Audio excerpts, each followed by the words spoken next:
Hello students, myself Bafna ma'am.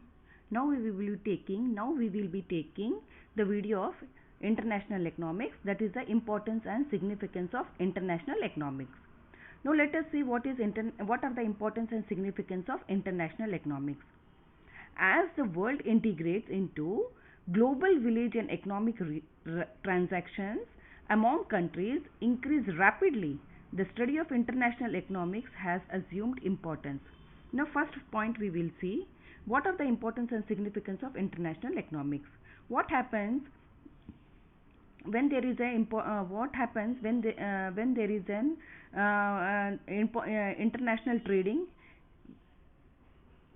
It broadens the mental outlook of the people by enabling them to think and act beyond the narrow boundaries of the nationalism. So, the next point is it makes them realize the hard truth that national prosperity cannot be sustained for long in the world surrounded by poor nation. There is that the fact of the complementary between the national economics. The third point is its study makes us realize that an important role has been played by foreign capital and labor in the past in the development of the national economies.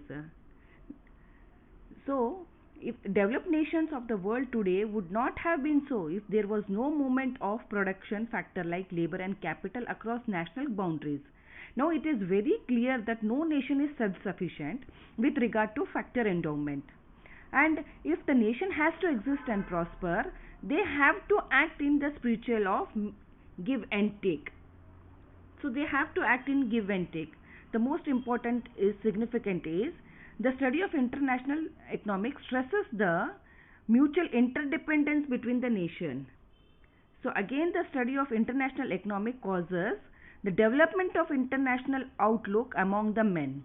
The international economics points out that the pooling of resources is urgently needed to tackle the problem of mass poverty that is found in the whole universe. When there are resources, more resources, you have to pull out still more resources if you want to tackle with the mass poverty. The study also warns that the nation cannot adopt and practice conflicting national economic policy. For a long time, if you are adopting and practicing, when one nation is adopting and practicing the conflicting national economic policy, it cannot afford for a long time. Its study also tells that this international economic study also tells that if there are many problems which cannot be solved single handed, can be resolved without much difficulty through international economic cooperation. The basic principle is that economic cooperation and increasing national well-being go together. So the next point is the study of international economics. What does it enables to know? It enables to know the mechanic of the operation of different monetary system. The study also tells when there is a free trade in international market, what does it does? It safeguards the economic interest of the every country. When there is economic interest of every country, so there will be no outbreak of global war. So these are the importance and significance of international economics. Now, what are the relevance of international economic for business and governments? So we will next focus on the relevance of business. Now, many business may perform all commercial transactions. Many business अभी इतने सारे business है, सब business में commercial transaction तो होता ही होता है, जैसे कि sales investment transaction transportation banking tourism.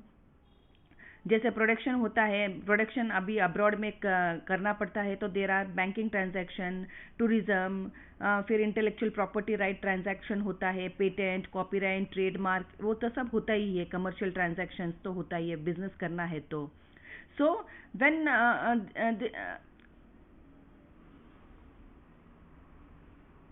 sorry,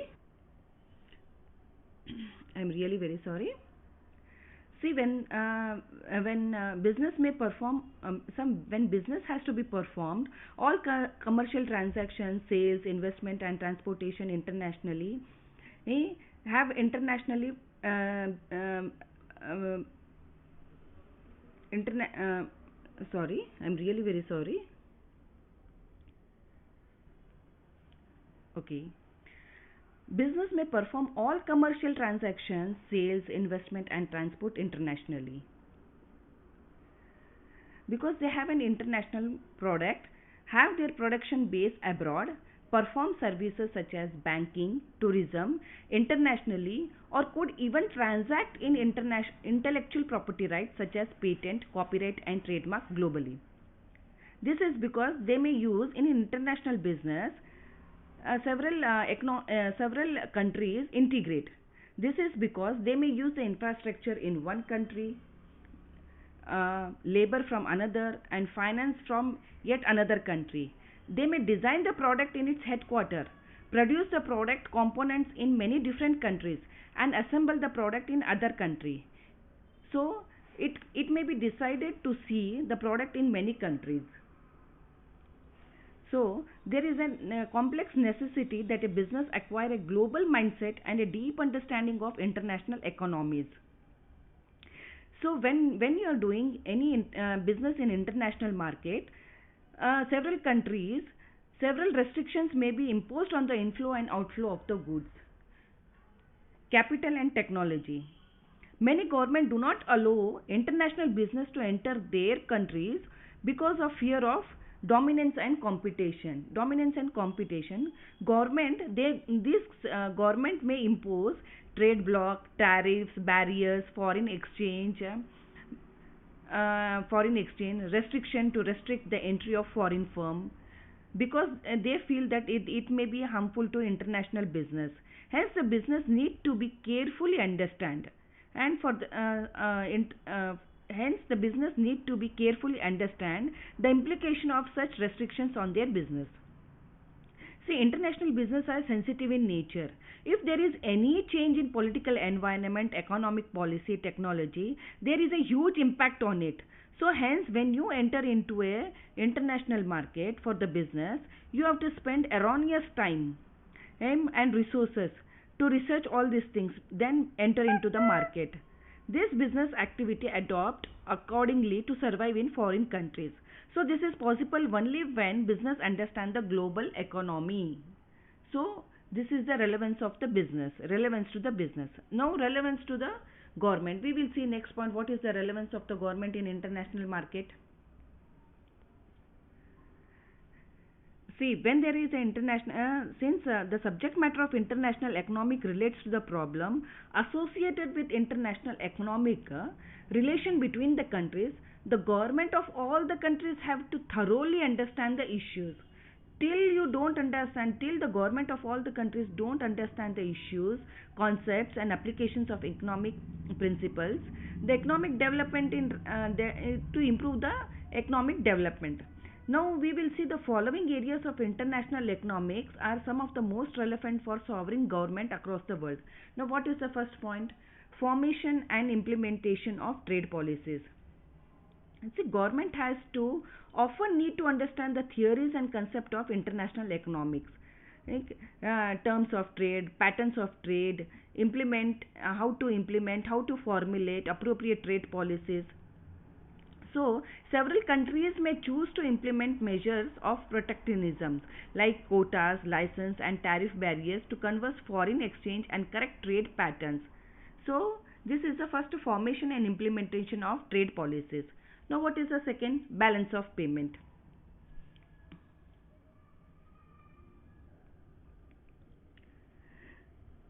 The financial statement, which is prepared by each country, records all the financial transactions. Records all the financial transactions which country residents entities have with the rest of the world. See, when each country has a financial statement, they record all the financial transactions. So, with the rest of the world. So, policymaker must understand its significance and diagnose any problem in the balance of payment at an early stage and address it early. So, this is the second point.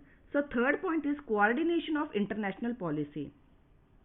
The global economy consists of individual countries. See, when there is a global economy, it consists of individual countries. Countries are interdependent on countries are interdependent. So there is a capital flow, global movement of people, goods and services. So hence change in policy of one country affect the other. Therefore, coordination in international trade policy, foreign investment policy, global labor mobility, foreign exchange rate, right, among other, is indispensable. So each country, each sovereign nation must cooperate and coordinate its policies. So what is the fourth point? Capital market. Several developing countries suffer from capital inadequacy.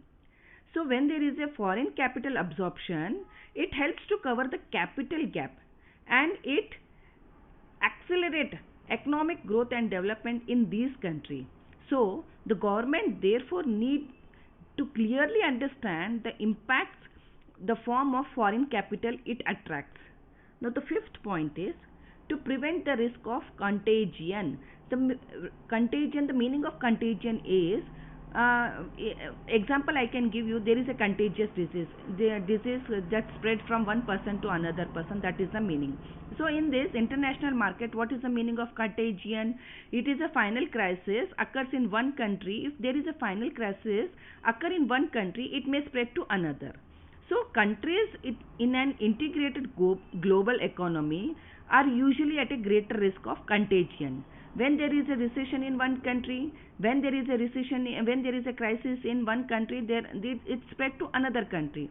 So every government should have safety measure to place safety measures should be taken to take the appropriate steps. So, so I have completed the relevance of international economics for the business and government. So we will be taking what is the role of international trade in economic development. Now we will see the role of international trade in economic development. The classical and neoclassical economics have have given so much of importance to international trade in development that they have said that a country's development is due to the international trade only. On other hand, the spectrum economics, they have told that international trade has led international inequality. How can there can be inequality? They have told that richer countries have become very richer and at the cost of poor countries. Now we will see how come richer countries have become rich and poor countries have become poor. So they have given many examples where developing countries have used trademark to accelerate their pace of economic growth. For instance, such as country Japan, South Korea, which were relatively less developed in 1950s, undertook industrialization, and by 1960s and 1970s, export-led growth strategy. The strategy has paid them rich dividends in the form of economic growth and development. So there was a growth and development in 1950s, 1960s and 70s, Japan and South Korea. So we will see what are the few points which tells about the need and importance of international trade, division of labor and specialization. See, when there is a division of labor and specialization, countries which have abundant natural resources export raw materials and import finished goods from the countries with the skilled manpower. This benefits all countries. When you have abundance of natural resources, you can export those raw materials and import finished goods from the countries with the skilled manpower. See, this benefits all the countries, thereby leading of division of labor and specialization. The second point is optimum allocation and utilization of resources. When you have resources which are utilized for the production of only those goods which give the highest return. For example, India is specialized for spices. When there is more production of spices, it can be utilized and it can be exported to other countries. So you get a highest return. So optimum allocation and utilization of resources. Third point is equality of prices. By keeping the demand and supply position stable and making allowances for transport and other marketing expenses, equality in prices can be maintained. अगर आप international market में आप अपना माल बेचते हो तो there will be A demand and supply positions.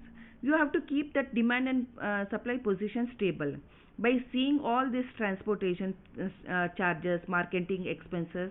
So the pricing of the product should be maintained. So fourth point is availability of multiple choices. So when there is a trading and service in international markets of the goods, the consumer in the worldwide have a choice of the product and services by way of new varieties being available due to international trading. So there is a international trading. In international trading, the consumer will have a high choices, wide choices. So fifth point is ensure quality and standard goods. When there is a international trading, there is a high competition, and you have to see that there is a trading. When there is a trading, international trade, besides being highly competitive, is also very quality conscious. So there is a quality conscious also. Exporting and importing countries have to maintain a high quality standard. जब कोई country export करता है, import करता है, तो उनको वो high quality और स्टैंडर्ड मेंटेन करना पड़ता है कि अपना प्रोडक्ट क्वालिटी है कि नहीं है, स्टैंडर्डाइज गुड्स है कि नहीं है. तो सिक्स पॉइंट है raise the standard of living of the people. By consuming new and better varieties of goods, people can improve their standard of living. So the people have a choice of better varieties of goods and services. Seventh point is generate employment opportunities. There is employment opportunities by increasing of mobility of labor and resources. Trade and occurs resources during trade, and indirect employment in other sector of the economy is generated. So there is a employment opportunities by international trading. By international trading, there is a employment opportunity. Eighth point is facilitate economic development. In international level, when you do trading, there is a economic development. It facilitates economic development. By importing capital goods and related technology, a country can generate growth in all sector of the economy. So imports bring about economic development of the nation. Now next point is it gives by international importance of the international trade. It also shows that assistance during natural calamities. When there is a natural calamity such as earthquake, flood, famine go hand in hand with acute shortage of essential goods. International trade enables a country to import food grains and medicines from other countries to help the affected people. It also maintains balance of payment position. When there is any maintenance of balance of payment position is done, every country has to import, which result in outflow of foreign exchange. Similarly, by exporting activities bring about the inflow of foreign exchange, thus maintain a healthy balance. So there is a healthy balance. There is a healthy balance of payment. It also brings reputation and help earn goodwill. So countries involved in exporting earn goodwill in international market. So Japan has earned a lot of goodwill in foreign market due to its exports of quality electronic goods and cars. So we have seen that Japan has gotten goodwill in the foreign market by exporting electronic goods and cars. It also promotes world peace. See, when there is an international trade, it brings countries closer by giving the facility transfer of technology and other assistance from the developed countries to developing countries. This brings the different countries closer due to economic relation arising out of trade agreement, thus promoting world peace. So we have completed this point. What is the need of importance and international trade? We have seen that there is a division of labor. Optimum allocation, equality of prices, availability of multiple choices, ensures quality and standard goods, raise standard of living of the people, generate employment opportunity, facilitate economic development. During the natural calamity, one country helps other country. It also helps to maintain the balance of the payment. It brings reputation and helps earn goodwill, and it promotes world peace also. So what is the international trade as an engine on economic development? We will see what are the direct advantages of the international economy. by the international trade and indirect advantages of the international trade. So the next point is, when a country specializes due to foreign trade and division of labor in production of the few goods, it exports those goods which it can produce relatively cheaper and in exchange can have what other can produce at a lower cost. In such a scenario, it gains from the trade and there is an increase in national income. Thus, in turn, raise the level of output and the growth rate of economy. A higher level of output through the trade tend to break the vicious circle of poverty and in this way helps to promote economic development.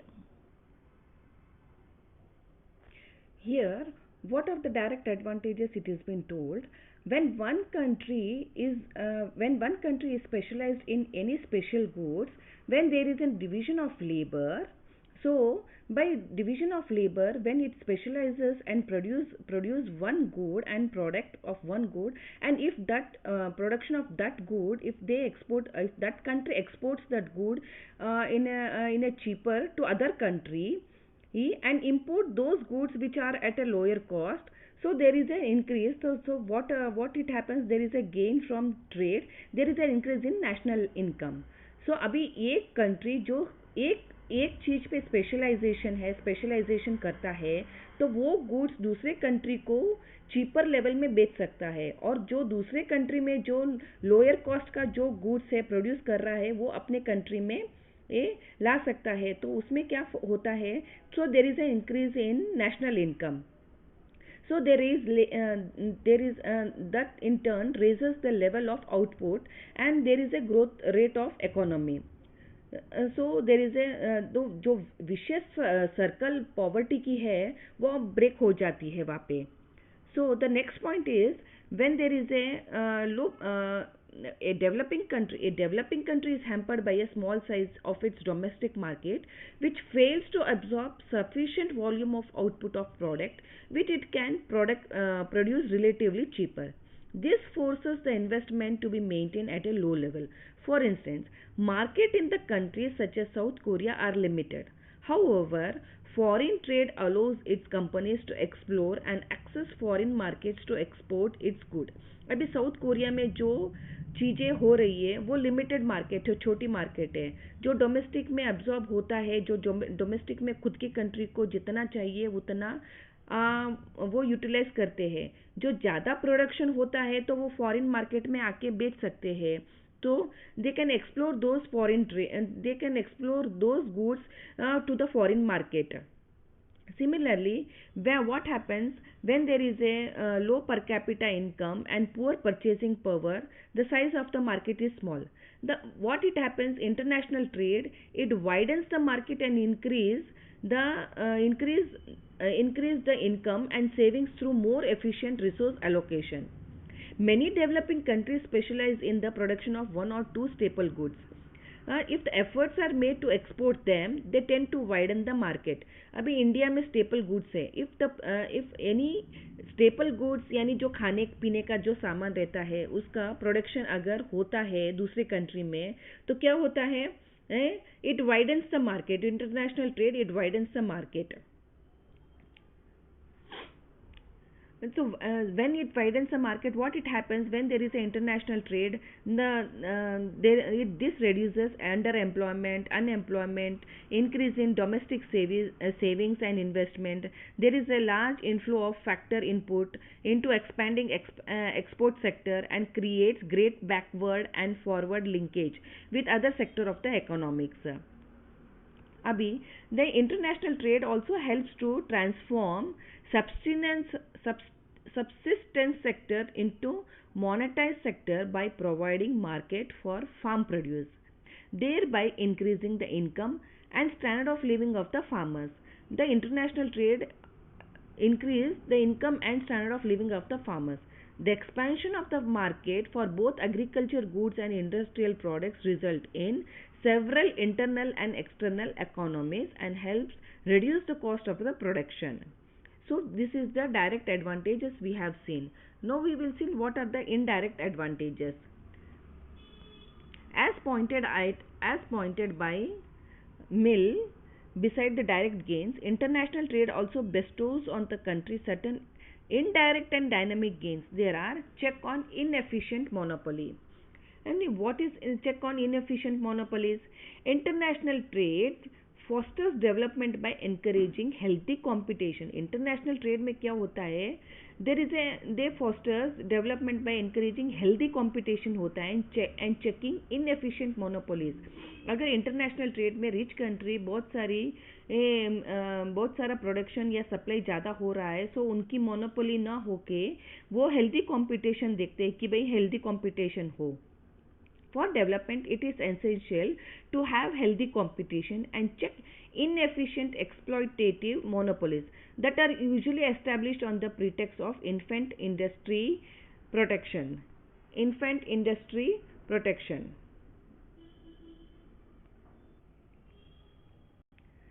International trade fosters development by encouraging healthy competition. International trade, what does it does? It sees there is a healthy competition. There should not be a monopoly. They protect the infant industries also. So first point is that there is a check on inefficient monopoly. Second point is important educative effects. Now what are the important educative effects? International trade, how does it help? It helps the development of the poor countries by giving the facility of ideas, skills and know how from the developed nations how from the developed nations they can adopt their factor endowment. The rapid development of a country like a Japan has been the result of educative effect of international trade. So by the education, they come to know by international trade they get an education, they get the ideas, they get the skills, they get to know how the developed nations are adopting the ideas of the factor endowment. So next point is import of capital goods. When developing countries are generally capital deficits, developing countries में क्या होता है, capital की कमतरता होती है nation में. So international trade helps in import of capital goods against export of staple goods. International trade क्या करता है, क्या हेल्प करता है? Import of capital goods. अपने देश में कैपिटल गुड्स को इंपोर्ट करते हैं और हम लोग क्या कर सकते हैं, एक्सपोर्ट क्या कर सकते हैं, staple goods. The staple goods of developing nation are exchange for the staple goods. अपने डेवलपिंग कंट्रीज का जो स्टेपल गुड्स है उसको एक्सचेंज कर सकते हैं किस में, मशीनरी में, कैपिटल गुड्स है, रॉ मटेरियल्स है, सेमी फिनिश्ड प्रोडक्ट्स है that are requirement for economic development. So when you import capital goods and material, what it happens, it quickens the development in the country. So developing countries are able to establish social and economic relationships over a head. Larger the export, the volume of import of equipment can be financed without unbalancing of balance of payment. So जब larger export होता है तो import भी उसी हिसाब से करेंगे, so there is a balance of payment. So this freedom helps the country in concentrating on planning domestic investment for development. So the next point is basis for inflow of foreign capital. So how does international trade provides the basis for inflow of foreign capital into developing nations? Without foreign trade, there would be no inflow of foreign capital. जब तक foreign में trade नहीं करेंगे तो foreign की capital अपने developed countries का जो फॉरेन कैपिटल है, जो फॉरेन का पैसा है, अपने कंट्री में नहीं आएगा, डेवलपिंग कंट्री में नहीं आएगा. The volume of inflow of capital depends on other factor like volume of trade. Larger the trade, greater the inflow. जितना जितना आप ट्रेडिंग करेंगे उतना उतना कैपिटल इनकम अपने कंट्री में आता जाएगा. So inflow is more directed towards the export increasing industries. जितना आप एक्सपोर्ट करेंगे उतना आपका इनफ्लो होगा फॉरेन कैपिटल का. Then import substitution units and public utility industries. On other hand, from the importing country's point of view, the use of capital is more beneficial. अभी दूसरे country को इंपोर्ट करना है अपने को, तो foreign capital is more beneficial when used for import substitute, public utilities and manufacturing industry than merely for export promotion. The fact remains that foreign capital not only helps in increasing employment, जितना foreign capital अपने देश में आएगा उतना there is a increase in employment, output and income. Income भी ज़्यादा होगा, employment भी ज़्यादा होगा, आउटपुट भी ज़्यादा होगा. So there is a smoother of balance of payment and inflationary pressures नहीं होगा उसमें. सो हमने ये देखा है. So we have completed the role of international economics, the need and importance of the need and importance of international economics. So direct advantages, indirect advantages, we have completed this chapter. So next we will be seeing, then next we will be going to the another chapter, that is the second chapter, that is the theories of international trade. So next video we will see theories of international trade.